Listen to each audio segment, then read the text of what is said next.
The information shared in this episode is not intended to serve as a substitute for mental health services and is only intended to provide education and information to you, the listener.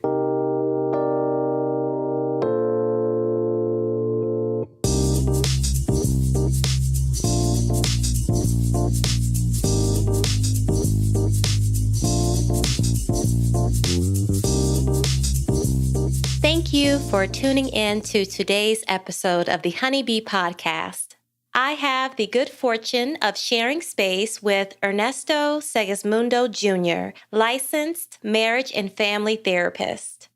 Ernesto received his undergraduate degree in psychology from Biola University and received his Master's of Science degree in clinical psychology from Vanguard University.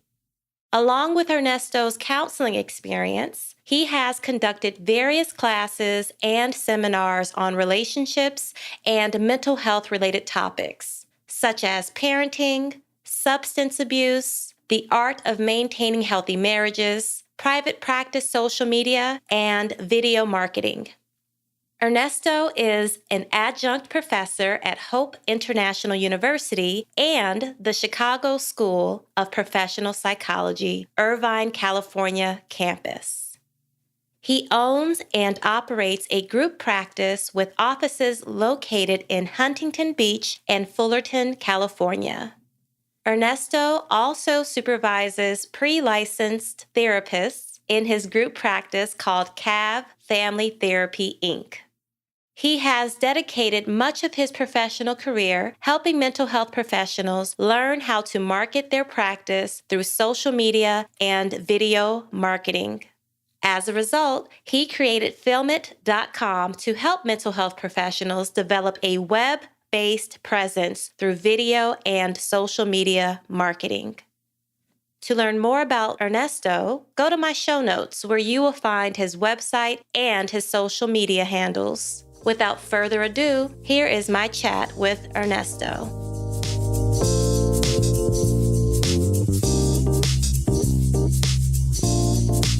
Thank you so much for joining the Honeybee Podcast. I have the good fortune of introducing the wonderful Ernesto Segismundo, who will be chatting with me about a topic that I feel and know many listeners can resonate with and will benefit from hearing more dialogue about. And this episode is entitled The Shame of Success. Vena, you said my last name to a T. It sounded beautiful the way you said it. Thank you so much. You know, I've been practicing because I really wanted to get it right. It was important to me. I need to introduce you properly, my friend. I am so happy that you are here with me to speak about this very important topic. I think that it's going to be transformative for many people. And so you and I spoke a little bit prior to me hitting the record button. And the first thing I want to throw at you is this concept. The cost of your new life is your old life. I know you and I, as well as many of our listeners, have had the experience of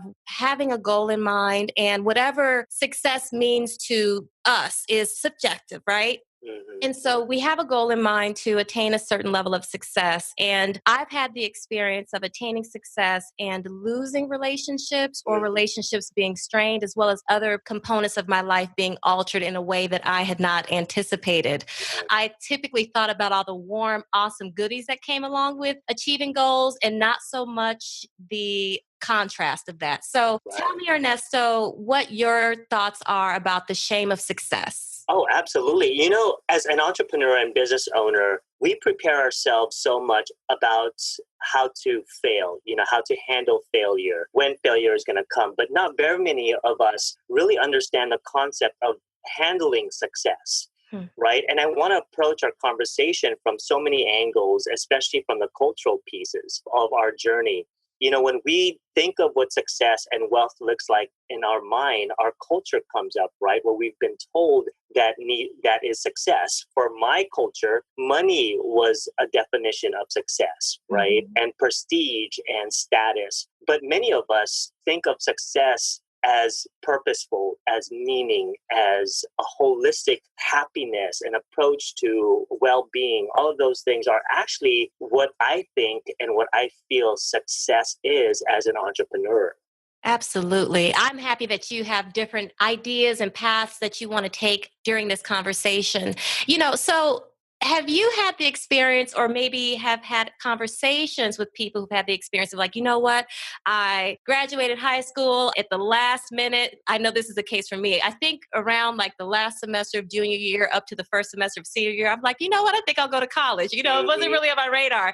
And so I made the goal to go to college. I got admitted into college. I was able to get my 4-year degree. And I noticed that along the way, people who loved me and cared about me and all those lovely things, occasionally I would receive and interpret feedback from them as being negative, i.e., it would be something like, you think you're all that because of this, or you think you're better because of that, or you think you can affiliate or associate with us because of X, Y, and Z. Here and there. And I've also received positive comments too, of course, but that's not the conversation for today. So I'm curious to know if you've ever had that experience as you've attained goals or accomplished goals. Have you had anyone make the statement to you about you thinking you were better than them? Yeah, absolutely. So let me just tell you a little bit of my background. So I grew up on Kauai, on the island of Hawaii. And, I was one of those people that when you look at my standards, the things that I was doing, I wasn't a candidate to being amazing. I really wasn't. I barely got by in high school and I just wanted to play volleyball all day. Then that's basically my lifestyle. And then one day, for some reason, I thought, you know what? I think I want to go to college, not because I wanted the education, but because I wanted to get off the island. That was literally my thought. When I got to college, I then was opened up to so many possibilities about my life. And I started escalating in the career, in knowledge and love for knowledge. And a lot of people around me were somewhat shocked. Yeah. They didn't know how to handle this college goer, this entrepreneur mindset, this person that just was vigorant and loving life and just kept excelling. Right. Now, in the Filipino culture, they saw the upper threshold as just graduate from high school. Don't go to jail. Don't do anything bad. Don't do drugs. That is literally the threshold. Right. And when you think about breaking through that, a lot of people don't know, at least in my culture and many, many cultures, don't know what's beyond that. And so I had to really fight through the people that were negative and go, wow, you're making this much money. You graduated, so you think you're all that now. And so as if I've elevated myself as a human being from them, that wasn't my goal. I just loved life so much that I was escalating no matter what. But some people, and for those of you who are listening, I want to tell you this. Many people are very much intimidated with your success. And they don't know how to handle your new self. And you just have to let it be. It's not because of you. It's because of reflection of what they can't have that you have, or what they've trapped themselves in. And so when you start escalating in your career and even your finances, your personal and spiritual life, you better be careful, because some people are just going to not feel good about you escalating in your life, and therefore will try everything they can to bring you down in a passive way or even a direct, aggressive way. Can you speak more, to the best of your ability, of course, to the mindset or the mind frame of the person who is maybe unconscious to their negative statements coming from a place of intimidation, maybe even a sense of inferiority? What's that mind frame, you think? That mind frame has two words to them, or two concepts. It's poverty mindset or scarcity mindset. Let me just explain a little bit about what poverty mindset is. My family is originally from the Philippines, and there was a lot of poverty in the area. And poverty mindset has a lot to do with scarcity, which is we don't have enough. And therefore, when we view someone who has a lot, or a lot more than what we have, we think of them as greedy. We think of them as unkind, not generous. So that's a poverty mindset. And with a poverty mindset, there is a sense of tension where I must have food, and the food that I have in front of me, I will hold on to it and I will not share it. So when they view people who are wealthy, when they view people who are rich and happy, they view them as someone who will take their things away from them. So with a poverty mindset, it also comes with this idea that because I am unhappy and because I'm poor, I want everybody around me to be poor and in scarcity mode because it makes me feel better as a human being. Does that make sense? It's a very toxic view of the world and people of wealth. Right. So therefore, when they view you that way, the only way that they're going to take you down is through attacking you in so many ways, which is gossip, which is shaming you on social media, shaming your wealth. There's wealth shaming, all of those things. So to the best of my ability in explaining what poverty mindset is and scarcity mindset is, it's basically one who is incredibly intimidated with being amazing and with the people who are amazing around them. Wow. Right. And so then I have another question, but let me ask you this one first. So when you have had your experience of attaining success, accomplishing your goals, you have made so many transformative steps in your career, right? And now have access to things that of course, you wouldn't have had access to from the jump of your career, right? And so then I'm curious to know if there are certain people in your life that are close to you or kind of like satellite around you who expect you to give them more because you have more to give. Oh, Vena, you are stepping into the danger zone. You don't have to name any names, right? No, I will. I got to tell you, well, no, I won't, but I got to tell you, some family members and some friends around me obviously have this mentality that you cannot excel in life. Right. And especially from a cultural perspective, I've got family members and even some colleagues that says, what the hell are you doing charging $150 for a couple that needs your help? Right. Right. Or how about this one? As a mental health professional, someone is depressed and you're charging them that amount of money? Right. How dare you? What's your problem? You are in the helping field. And that is the type of shame that you come across with, right? And then they'll say, wow, you've made your 6 figures within 5 months, and you can't even give money to this person that needs your help, who, by the way, are not doing anything in their life that's helping themselves. Wow, So right. you are obligated as a family member to help them. Hell no, I'm going to fall into that crap. No. Vena, you got me started. Excellent. Because those sort of statements, of course, they do induce shame. And I think in that context, it's used to motivate you to do something. And I really love the piece. And it's not shaming the person who's not being proactive about their life. And it's not my responsibility to spoon feed you because I have the means to do so, for lack of better words. Vena, I am one of the most, in my family, one of the most generous people ever. I believe that. But if someone shames me or if someone insinuates this entitlement, I'm keeping my money in my pocket. All right? I hope you guys hear me because no one is going to shame me or guilt me into giving them money. And the entitlement thing, I'm not falling for that because that is a cultural thing that my culture, my ethnicity falls into a lot.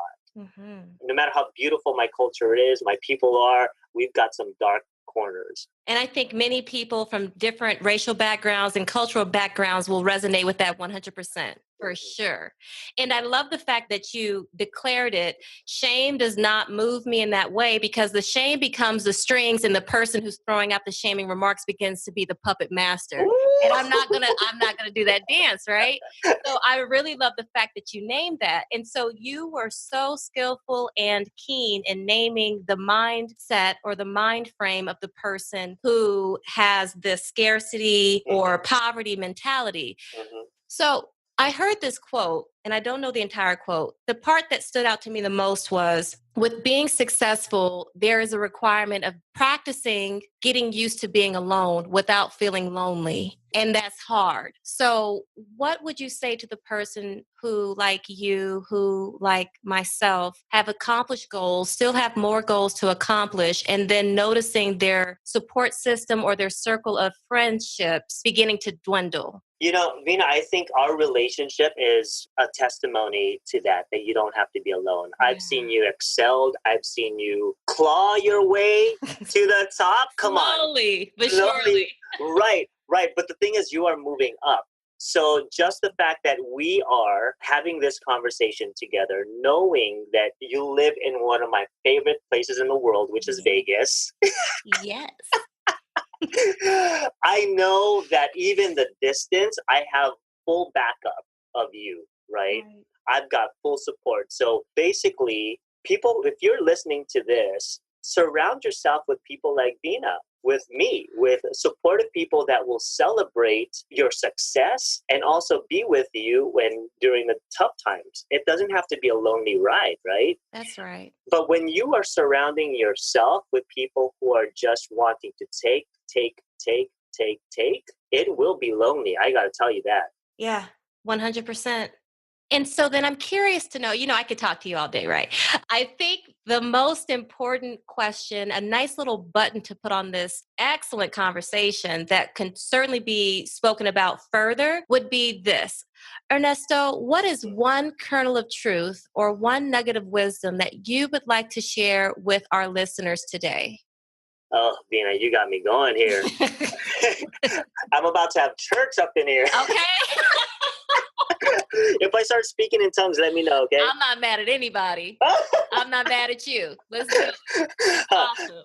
So here's one of the things that I encourage all of my followers and the people that I come across when they feel like they're not good enough, that their success is climbing fast and they're feeling lonely. I just want to tell you, okay, that when you strive to be better, you are inspiring all of us. Wow. So go on with your bad self. Go on with doing that, because you know why? There's a lot of us who are looking at you and going, you know what? Since that person is doing that, I'm going to do it myself. And the reason why you need to keep going is because when you start speaking your truth, when you start stepping outside of your comfort zone, you are inspiring others to do the same, right? That is one of the most dangerous attitude or concept that you can ever give someone who are in a scarcity and poverty mindset. You don't know anyone, any reason, or any excuse to do the things that you're doing. You don't owe anyone your voice. You just keep doing it. I love it. I love it. Inspirational, wise, and extremely helpful information that you just provided to our listeners today.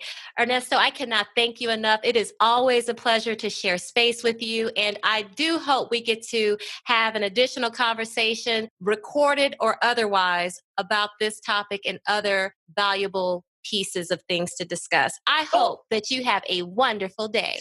Absolutely. Thank you so much, Vina, and thank you so much for having me on. And I hope to see you on the blackjack tables in Vegas one day. Hey, you know what? I might be there. Have a good day, my friend. Bye-bye. Bye.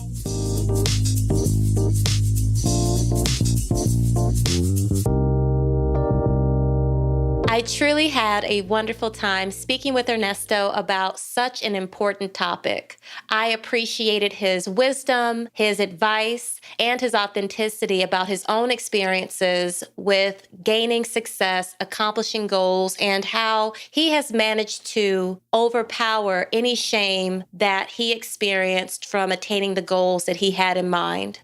To learn more about what Ernesto has going on, I have placed his website and social media handles in the show notes for your review. Please get to know him, check him out. He is a wonderful person with a wealth of information, clearly, as evidenced by the conversation he and I had today.